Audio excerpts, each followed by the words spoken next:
ಹೊರಗೆ ದೇವರಲ್ಲ, ಒಳಗಿರುವಂಥ ದೇವರನ್ನು ಕೇಳಬೇಕು. ಅದೇ ಒಳಗಿರುವ ದೇವರು ವಾಯುದೇವರು. ಶ್ವಾಸ ಮತ್ತು ನಿಶ್ವಾಸ.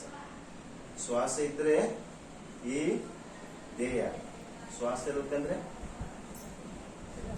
ಶವ. ಶ್ವಾಸ ಇತ್ತಪ್ಪ ಅಂದ್ರೆ ಮೇಡಮ್ ವೆಂಕಟೇಶ್ ಅಂತ ಕರೀತಾರೆ. ಶ್ವಾಸ ಇರುತ್ತಂದ್ರೆ ಬಾಡಿ ಬಂತ ವೆಂಕಟೇಶಂದು. ವೆಂಕಟೇಶ್ ಅಂತ ಅನ್ನೋದಲ್ಲ, ಬಾಡಿ ಬಂತ, ಹೆಣ ಬಂತ. ಇದಕ್ಕೆ ಮೂಲವಾಗಿರ್ತಕ್ಕಂಥದ್ದು ಏನು ಇನ್ನ ಗಮನ ಹರಿಸಿದ್ರು ನಮ್ಮ ಪತ್ರಿಕೆಗಳು. ಇಲ್ಲಿ ಮೊದಲನೇತನೇ ಈ ಒಂದು ಯೋಗ ಮಾರ್ಗ